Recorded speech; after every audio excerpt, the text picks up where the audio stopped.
You're watching Yahoo Finance Live. I'm Julie Hyman. We have been covering all of the developments in the markets, which are seeing an outsized rally today, as well as the latest on coronavirus. We perhaps at long last got the news about the cancellation of the Tokyo Olympics. For more on that, we're joined by Dan Roberts, who's been covering that and the other cancellations we've been seeing in sports.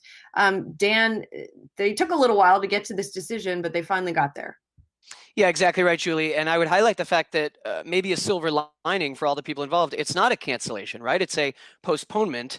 The official statement out from the IOC and from the Tokyo Organizing Committee specifies that it will now be held at a time beyond 2020, but not later than summer 2021. So I think you have to conclude that the likeliest scenario is it'll end up being exactly a year later than it would have been. It was supposed to start July 24 this summer. Maybe it ends up being right around that time, 2021. But boy, there's a lot of spillover effects, right? I mean, I recently wrote way back 3 weeks ago when we weren't sure what would happen about the many different small travel companies that, we're hearing from customers demanding 100% refunds, even customers who hadn't paid for the insurance option, so contractually weren't owed 100%.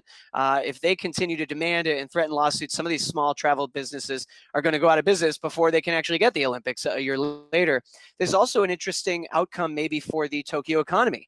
I mean, Tokyo was really anticipating this, excited, and it also had big implications politically for Shinzo Abe, who was kind of hanging his hat on this big 2020 Olympics. And interesting side note, by the way, even though it will end up being in 2021, if at all, the statement notes that it will still be called the 2020 Summer Games, even if it's held in 2021. Kind of interesting there. But, Japan is holding its re-elections October 2021.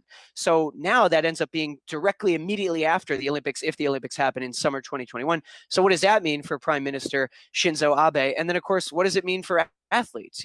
For athletes who've been training for this for years, it's not as simple as saying, now it's going to be in a year, you have an extra year to train. I mean, if you were someone who was just going to make the cut, maybe you were 36 and this was going to be your last year you could do the Olympics. Well, can you still do it physically at 37? There are all kinds of implications, but a silver lining, at least as of now, it's postponed, not completely canceled. All right. Well, we'll count on you to keep us posted about any further developments on that front. Hey investors, Zach Guzman here. Are you interested in learning more about the markets and getting the latest financial news? Well, then click right here to subscribe to our Yahoo Finance YouTube channel.